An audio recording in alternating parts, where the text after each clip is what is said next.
ॐ भद्रं कर्णेभिः शृणुयाम देवाः भद्रं पश्येमाक्षभिर्यजत्राः स्थिरैरङ्गैस्तुष्टुवांसस्तनूभिर्दशेमहि देवहितं यदायुः। श्रूयतां धर्मसर्वस्वं श्रुत्वा चैवावधार्यताम् आत्मनः प्रतिकूलानि परेषां न समाचरेत्।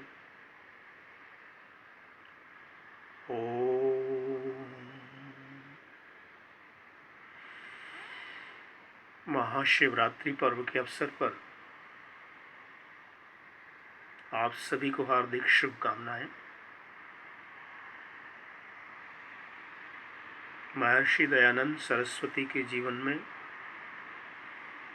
महाशिवरात्रि पर्व का बहुत बड़ा योगदान है, इसीलिए उनके वास्तविक जन्म दिवस को महाशिवरात्रि पर्व ही माना गया और उनके अनुयायी समस्त विश्व में आर्य समाज के लोग महाशिवरात्रि पर्व को ही बोधरात्रि पर्व के नाम से मनाते हैं और फाल्गुन मास के कृष्ण पक्ष की दशमी को दयानंद दशमी के नाम से पुकारते हैं। महाशिवरात्रि पर्व भारतीय सनातन वैदिक परंपरा में बहुत महत्वपूर्ण स्थान रखता है। हमारा समस्त कर्मकांड, धर्म के कार्य, यज्ञ, संस्कार आदि सभी शुक्ल पक्ष, कृष्ण पक्ष और उत्तरायण, दक्षिणायन और ऋतुओं को देखते हुए ही, तिथि नक्षत्रों को देख करके ही किए जाते हैं।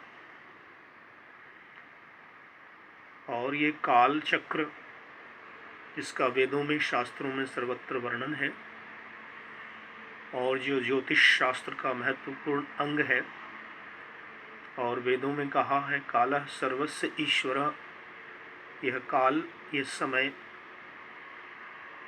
ये सबका स्वामी है, सबका ईश्वर है। सब कुछ इस समय में ही होता है, सब कुछ काल से आता है, काल में चला जाता है। तो इसी प्रकार से प्रत्येक महीने में जो अहोरात्र हैं, जो सप्ताह हैं, जो पक्ष हैं, मास हैं, अयन हैं, संवत्सर हैं, इनके अंदर काल विभाजन है और ये निरंतर ये कालचक्र घूम रहा है, चल रहा है। इसी में हमारी सबकी आयु, जीवन बीत रहा है। तो महाशिवरात्रि पर्व का अपना एक विशेष स्थान है।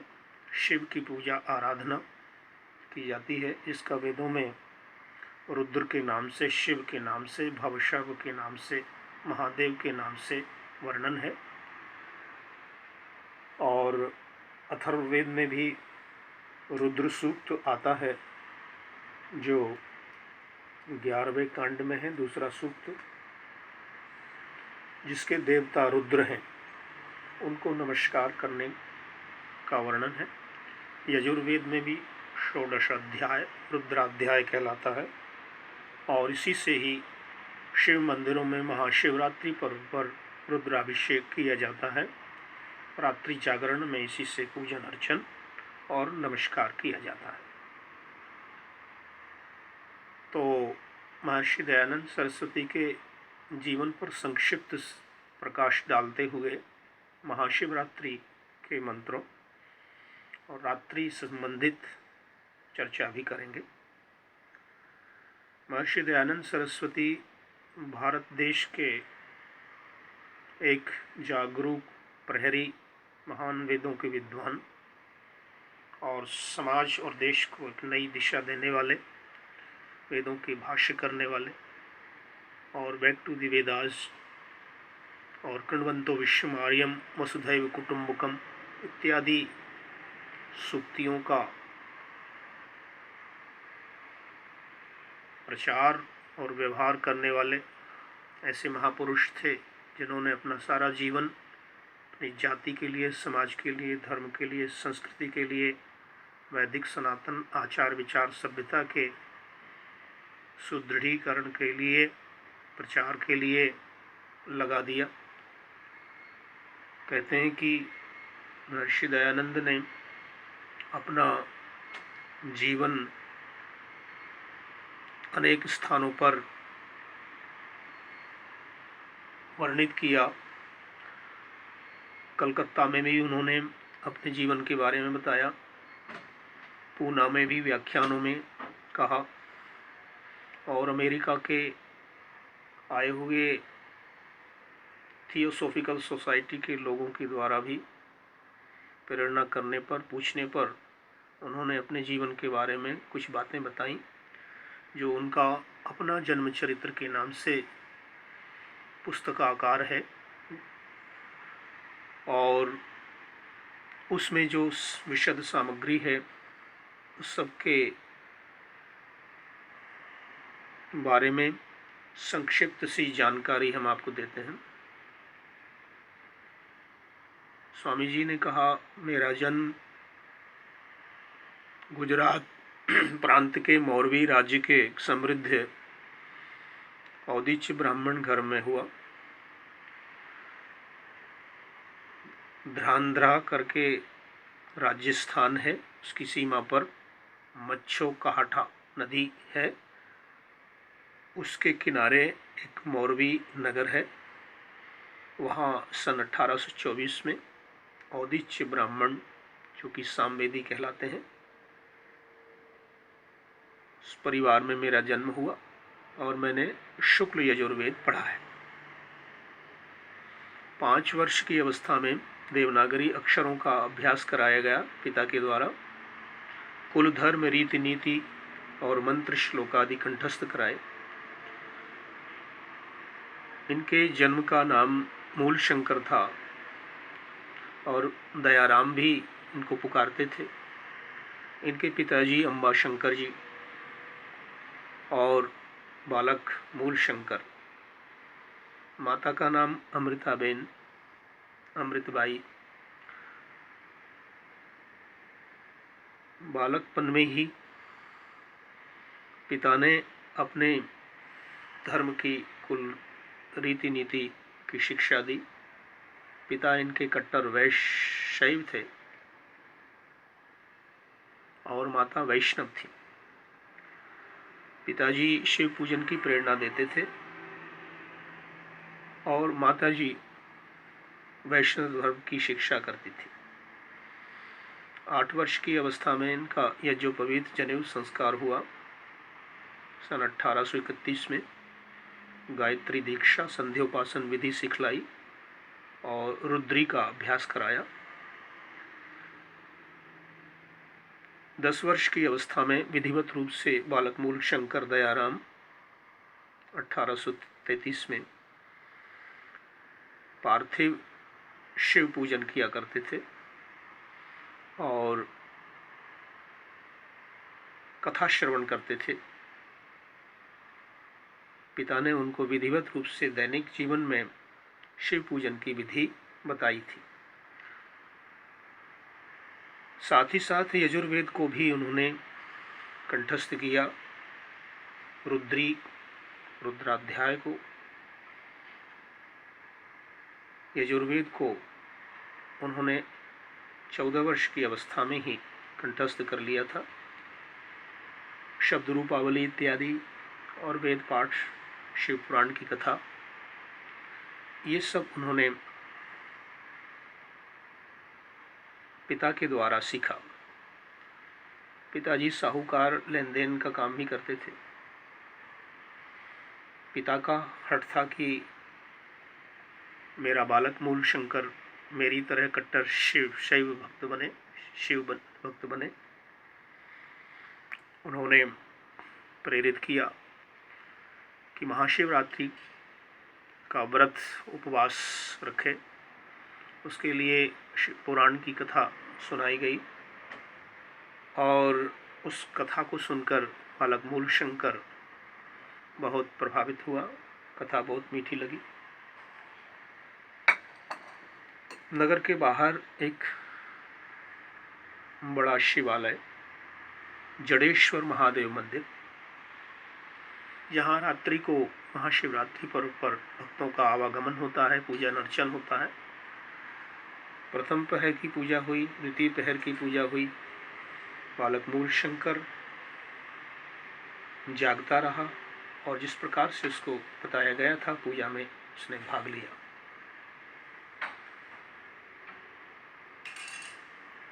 बारह बजे के उपरांत बालक मूलशंकर के जीवन में एक चमत्कार हुआ। वो वर्णित करते हैं, बताते हैं कि अचानक ऐसा हुआ कि 12 बजे के उपरांत सब लोग धीरे धीरे करके ऊँघने लगे, इधर उधर सोने लगे। पुजारी भी इधर उधर जा कर के लेट गए बाहर, पिताजी भी लेट गए, सो गए। और उसके बाद में एकदम सन्नाटा छा गया और बालक मूलशंकर जागता रहा, टकटकी लगाकर देखता रहा। तो उस समय देखता है कि एक मूषक बिल से निकल करके अक्षत आदि नैवेद्य चढ़ावे को खाता है और इधर उधर घूमता है। उसको देख करके बालक के अंदर कौतूहल उत्पन्न हुआ कि अब क्या होगा और ये क्या हो रहा है, परंतु आगे कुछ भी न हुआ। और जो बालक ने सोच रखा था, कैलाश पर्वत निवासी शिव शंकर त्रिशूलधारी प्रकट होंगे और इस मूषक का वध करेंगे। उसकी बाल बुद्धि में ये विचार आया कि कुछ गड़बड़ है, ये क्या बात है। उन्होंने पिता को जगाया, पिता को जगाकर प्रश्न किया तो पिताजी ने कहा, ये तो जड़ मूर्ति है भगवान शिव की, लोग इसके द्वारा पूजना अर्चन करते हैं। असली शिव शंकर तो कैलाश पर रहते हैं, उसके लिए योग साधना तपस्या द्वारा उनके दर्शन प्राप्त होते हैं। पिता के उत्तर से बालक को संतुष्टि नहीं हुई और वो घर आकर के रात्रि को माँ से भोजन मांग करके और मिठाई खा करके और सो जाता है। अगले दिन पिता को जानकारी मिलती है, पिता नाराज होते हैं, व्रत उपवास क्यों तोड़ दिया। तो इस प्रकार से डिस्कशन होता है। बालक मूलशंकर ने कहा, मैं तो सच्चे शंकर को ही दर्शन करूंगा, मुझे काशी पढ़ने के लिए भेज दीजिए। और इस प्रकार से उनके मन के अंदर वैराग्य उत्पन्न होता है, पठन पाठन में लग जाते हैं। उन्होंने घर पर ही निघंटु, निरुक्त, पूर्व मीमांसा, कर्मकांड गांव के ही अपने पड़ोस के ही पंडितों से अध्ययन किया। और फिर उनके जीवन में 16वें वर्ष में घटना होती है। घर में बहन की मृत्यु हो जाती है विषूची का हैजा नाम की बीमारी से। तो उनके अंदर फिर एक धक्का लगा कि ये मृत्यु क्या है, बहन क्यों मर गई, मरकर कहाँ गई, क्या मैं भी मर जाऊंगा, क्या ये सब लोग मर जाएंगे। और इस के कारण से मन के अंदर डर बैठ गया। उस भय से वो उनके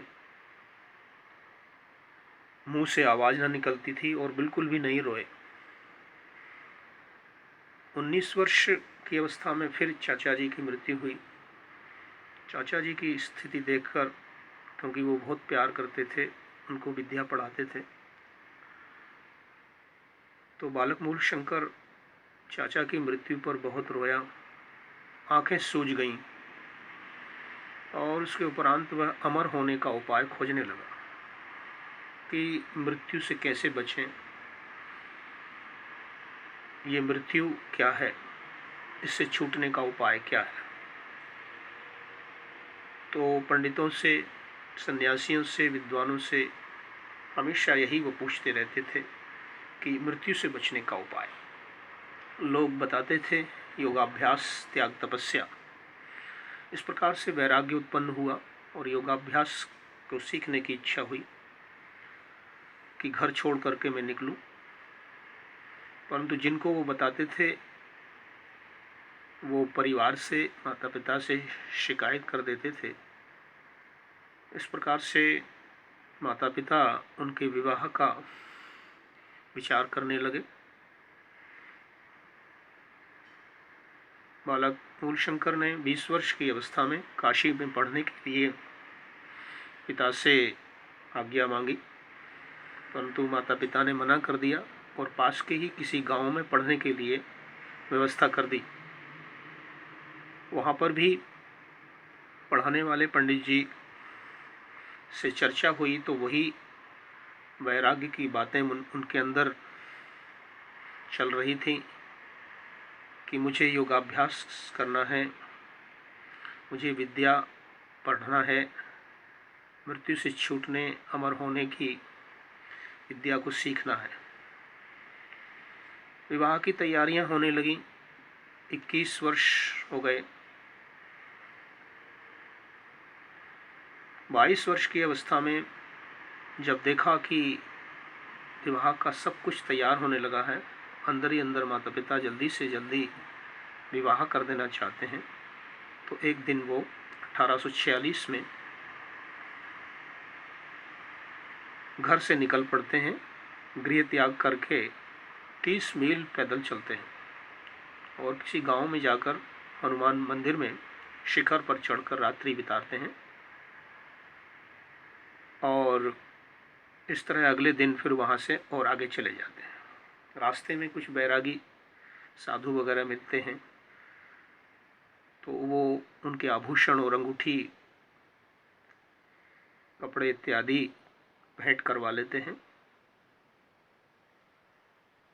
आगे चलकर वो सायला नाम के स्थान में पहुंचते हैं, जहां एक ब्रह्मचारी से उनका परिचय होता है। उस ब्रह्मचारी ने मूलशंकर को शुद्ध चैतन्य की दीक्षा दी, ब्रह्मचर्य की दीक्षा, और एक तुम्बा दिया, गेरुए कपड़े पहनाए, योगाभ्यास करने लगे।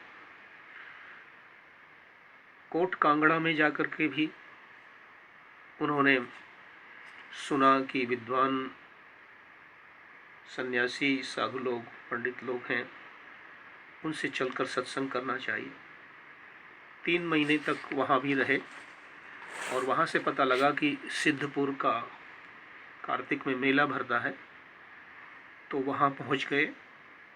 नीलकंठ महादेव मंदिर में जाकर ठहरे। रास्ते में एक गांव का पड़ोसी वैरागी व्यक्ति मिला था, उससे परिचय हो गया था। तो बालक मूलशंकर ने अपनी कथा सुना दी थी कि उसने पिता को शिकायत की। पिताजी सिपाही लेकर के सिद्धपुर मेले में आधम के, और बालक मूलशंकर को, जो शुद्ध चैतन्य ब्रह्मचारी बना हुआ, साधु बना हुआ था, उसको धिक्कारा, डांटा। पिता के डर के कारण मूलशंकर शुद्ध चैतन्य ब्रह्मचारी पिता के चरणों में झुक गए और उन्होंने कहा कि मैं आपके साथ चलता हूँ, मैं बहकावे में आ गया था। पिता ने तुम्बा तोड़ दिया, भगवा वस्त्र फाड़ दिया और उनको पहरे में रखा। जहाँ ठहरे हुए थे वहाँ पर ले गए। 2-3 दिन बाद ही किसी प्रकार से नज़र बचा करके रात्रि को फिर शुद्ध चैतन्य ब्रह्मचारी दयाराम मूलशंकर निकल पड़े और आधा कोस चलते गए, किसी मंदिर के शिखर पर जाकर के बगीचे में जाकर छुप गए। और कहते हैं कि इसके बाद में फिर वो परिवार के लोगों से कभी भेंट नहीं किए, आगे ही आगे चलते रहे। प्रयाग पहुंचे, इलाहाबाद जिसको कहते हैं, प्रयागराज में गांव के कुछ लोग मिले थे। तो उसके उपरांत फिर कभी भी गांव के और प्रांत के परिचित परिवार के लोगों से भेंट नहीं हुई। सिद्धपुर से अहमदाबाद होते हुए बड़ौदा आए, चैतन्य मठ में निवास किया और उनका नाम वहाँ वेदांती रूप से प्रसिद्ध हुआ। नर्मदा तट का भ्रमण किया, वहाँ पर सच्चिदानंद परमहंस से चर्चा हुई तो उन्होंने कहा कि चाणोद कन्याली नर्मदा तट पर विद्वान सन्यासी रहते हैं, वहाँ पर जाओ। वहाँ गए तो सन्यास की दीक्षा के लिए प्रेरित किया। परमानंद परमहंस से पढ़ाई करते थे। परमानंद परमहंस के शिष्य बन गए। वेदांत सार आदि, आर्य हरिमेडी तोड़क, आर्य हरिहर तोड़क, वेदांत सार, दर्शन शास्त्र आदि का अध्ययन पठन पाठन करने लगे। तो सन्यास का निर्णय लिया, क्योंकि ब्रह्मचारियों को भोजन की परेशानी होती थी और नाम भी पुराना चलता रहता था, तो इसीलिए सन्यास लेने का निर्णय लिया। चिदाश्रम स्वामी जी जो दाक्षिणात्य थे, उनके द्वारा कहलवाया गुरु जी से कि इनको सन्यास की दीक्षा दें। दक्षिण से दंडी स्वामी जो आए हुए थे, इनका नाम पूर्णानंद सरस्वती था, उन्होंने पहले तो मना किया, फिर बाद में और अधिक निवेदन करने पर सन्यास की दीक्षा दी और इनका नाम दयानंद सरस्वती रखा। सन्यास की दीक्षा देने वाले स्वामी पूर्णानंद सरस्वती महाराष्ट्रियन थे जो भ्रमण पर थे। तो तीसरे दिन श्राद्ध आदि कर्म करके 24 वर्ष की आयु में बालक मूल शंकर दयाराम स्वामी दयानंद सरस्वती बने। सन्यास धारण किया, दंड धारण कराया, गुरु के पास पढ़ते रहे। पुनः गुरु जी अपनी यात्रा पर आगे चले गए। श्रृंगी मठ से, दक्षिण श्रृंगेरी मठ से उनका संपर्क था। कुछ दिनों द्वारका में रह करके वह पूर्णानंद गुरु जी निवास करते रहे। फिर वहां से व्यासाश्रम में सुना कि स्वामी योगानंद जी व्यासाश्रम में हैं और योग की शिक्षा देते हैं। वहाँ पर पहुँचे, चित्तौड़गढ़ पहुँचे। वहाँ कृष्ण शास्त्री चित्पावन दक्षिणी ब्राह्मण थे, उनसे व्याकरण का अध्ययन किया। फिर चाणोद आए, चाणोद में राजगुरु से वेदों को सीखा। कुछ दिन बाद चाणोद में ज्वालानंदपुरी, शिवानंदपुरी गिरी नाम के योगी, उनसे भेंट की, उनसे योग साधन सीखा, चर्चा करते रहे। अहमदाबाद गए और वहाँ दुग्धेश्वर महादेव में जाकर पूर्ण योग विद्या विदित की। फिर वहाँ से आबू पर्वत राजपूताना राजस्थान में है, अर्बुदा भवानी गिरी पहाड़ पर जाकर मिले। वहाँ पर महात्मा विद्वानों से योग साधन, भेंट चर्चा और सत्संग करते रहे। योग साधन के सूक्ष्म तत्वों का उन्होंने शिक्षा प्राप्त की। इस प्रकार से 30 वर्ष की अवस्था में स्वामी दयानंद सरस्वती 11 अप्रैल सन 1855 में हरिद्वार पहुंचते हैं। वहाँ बहुत से साधु सन्यासियों से भेंट मुलाकात करते हैं। चंडी के पर्वत के जंगल में योग साधना करते रहते थे और हरिद्वार के मेले के समाप्त होने पर ऋषिकेश में आकर योग रीति से सत्संग करते रहते थे। ऋषिकेश में रहते हुए 2 पहाड़ी साधु ब्रह्मचारी उनके मित्र बन गए और उनके संग वो टेहड़ी, गढ़वाल आदि हिमालय उपत्यकाओं में भ्रमण करते रहे। एक बार वहाँ राज पंडित ने निमंत्रण दिया, परंतु वहाँ मांसाहार होते हुए देख करके वो गए नहीं।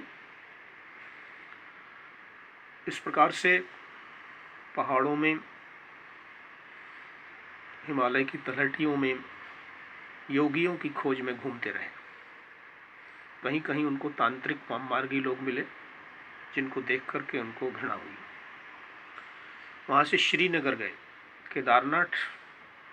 केदार घाट पर एक मंदिर में रहे। वाद विवाद हुआ।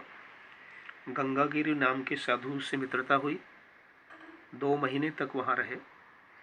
केदारनाथ घाट से रुद्रप्रयाग को गए और वहाँ होते हुए अगस्त मुनि आश्रम, अगस्त मुनि की समाधि पर पहुँचे। शिवपुरी पहुँचे, वहाँ 4 महीने रहे। केदार घाट वापस आए अकेले ही। जो मित्र थे वो और कहीं चले गए। आगे फिर गुप्त काशी का भ्रमण किया। गौरी कुंड में गए, भीम गुफा में गए, त्रियुगी नारायण मंदिर में गए और फिर घूम करके केदारनाथ घाट पर आए जो उनको बड़ा प्रिय था। और वो साधु जो मित्र थे वो भी वहीं पर फिर से आकर के मिले। हिमाच्छादित पहाड़ों में भ्रमण करते रहे। 20 दिन तक भटकते रहे। तुंगनाथ की चोटी पर चढ़े और वहाँ से भटक भटक कर खाक छान करके ओखी मठ में पहुँचे। वहाँ रात्रि गुजारी। गुप्त काशी में आए और अनेक प्रकार के साधुओं से उनका मेल होता रहता था, सत्संग होता था। एक महंत ने चेला बनाने के लिए कहा और अपनी गद्दी सौंपने को कहा, जिसको उन्होंने मना कर दिया कि मैं ये सब नहीं चाहता हूँ, मैं तो योग साधना से अमर होने की विद्या प्राप्त करना चाहता हूँ। इस प्रकार से जोशी मठ से निकल करके सन्यासियों के, साधुओं के साथ में योग विद्या सीखते हुए बद्री नारायण को पहुँचे। वहाँ विद्वान रावल जी जो वेद दर्शन के विद्वान थे, उनसे वो अध्ययन करते थे, चर्चा करते थे, उनके साथ रहते थे। और अलखनंदा नदी को भी उन्होंने पार किया। मार्ग अवरुद्ध होने पर भटक गए और घायल हो गए और बहुत ही मुश्किल से वो किसी तरह 2 पहाड़ी मनुष्यों की मदद से सिद्धपथ जगह पर बासोधा नाम के गांव, मंगरम नाम के गांव की तरफ होते हुए किसी तरह से अगले दिन बद्री नारायण को वापस आए। वहाँ से फिर वो रामपुर आए। योगी के घर जीवित ऋषियों के खोज में थे, योगियों की खोज में। चिल्काया घाट उतर करके रामपुर पहुँचे। रामगिरी के घर पर निवास किया। रामगिरी साधु थे जो सोते नहीं थे और रात्रि भर कुछ बड़बड़ाते रहते थे। उनका अपना एक साधना का तरीका था। फिर काशीपुर आए, द्रोण सागर गए, ठंड के दिन वहाँ बिताए। ज्ञान प्राप्ति के लिए, योग साधना के लिए सत्संग करते हुए साधु सन्यासियों के साथ पूरे हिमालय की तलहटियों में, पहाड़ियों में, तीर्थ स्थानों में घूमते रहे। मुरादाबाद आए, वहाँ से फिर से संभल गए, गढ़मुक्तेश्वर होते हुए गंगा तट पर भ्रमण करते हुए वो साथ साथ में अध्ययन भी करते थे। उनके पास में शिव संध्या, हठ प्रदीपिका, योग बीज और केसराना संगीत, इस तरह की कुछ किताबें थी। नाड़ी चकायत, नाड़ी चक्र भी एक पुस्तक थी। उसको जानने के लिए गंगा में एक शब्द को उन्होंने चीर फाड़ कर देखा कि ये पुस्तक ठीक है कि नहीं। तो देखा कि पुस्तक में जो वर्णन है उसी प्रकार का शरीर का वो अंग प्रत्यंग का बनावट नहीं है। तो इस तरह से उनके जीवन के अंदर ये परिवर्तन होते रहे। 32वें वर्ष में कानपुर आए, इलाहाबाद के स्थान देखे और इस तरह से भ्रमण करते हुए, खोज करते हुए, अध्ययन करते हुए उनका जीवन बीतता है। इस प्रकार से महर्षि दयानंद सरस्वती के युवावस्था में, बचपन की अवस्था में जो दो प्रमुख बातें हमें सामने आती हैं कि जीवन क्या है, मृत्यु क्या है, मृत्यु से छूटने का तरीका क्या है, उसके लिए योग साधना, योगाभ्यास सीख करके अमरता को प्राप्त किया जाए। इसीलिए उन्होंने सर्वत्र भ्रमण किया, परंतु उन्होंने देखा कि सर्वत्र ही बहुत प्रकार का पाखंड चल रहा है। कोई कुछ कह रहा है, कोई कुछ कह रहा है। इस प्रकार उनके मन में क्रांति आती रही और अंत में फिर वो अपने आप को वेदांती घोषित करते हैं और वेदांत का प्रचार करते हैं, शैव धर्म का स्थापना करते हैं और कुछ दिनों बाद फिर शैव धर्म का भी वो खंडन करने लगते हैं। और इस तरह हम देखते हैं कि महर्षि दयानंद के जीवन में फिर अंत में गुरु विरजानंद की शरण में मथुरा में पहुंचते हैं। तो उन्होंने बताया कि आर्ष और अनार्ष दो प्रकार के ग्रंथ हैं। तो जो अनार्ष ग्रंथ हैं वो मनुष्यों के बनाए हुए हैं, उसमें विभिन्नता है, परस्पर विरोध है, उनमें फंस करके समय बर्बाद न करो। ऋषि मुनियों के बनाए हुए ग्रंथों को पढ़ो, जो सनातन सत्य वेद शास्त्र हैं उनको पढ़ो। उनके अध्ययन किया 4 वर्ष तक गुरु विरजानंद के समीप मथुरा में रह करके, और उसके उपरांत फिर उन्होंने निश्चय बनाया कि आर्ष जो ऋषि मुनियों के ग्रंथ हैं, वेद आदि शास्त्र के अनुकूल हैं, वही असली सनातन धर्म के मूल आधार हैं। उनको पढ़ना पढ़ाना चाहिए, उन्हीं का प्रचार करना चाहिए। इस प्रकार से महर्षि दयानंद सरस्वती ने अंत में ये निश्चय किया। सत्यार्थ प्रकाश लिखा, ऋग्वेद आदि भाष्य भूमिका लिखी, वेदों का भाष्य शुरू किया और पठन पाठन के लिए उन्होंने 24 पुस्तकें छोटी छोटी बनाई।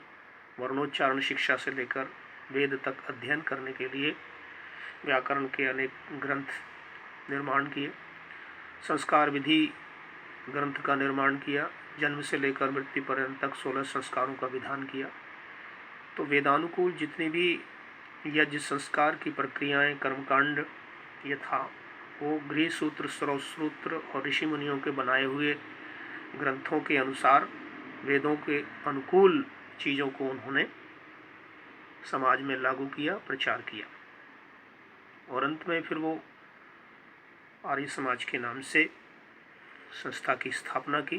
परंतु इससे पहले थियोसॉफिकल सोसाइटी के वो गुरु थे और उससे पहले ब्रह्म समाज कलकत्ता, उसके भी वो प्रमुख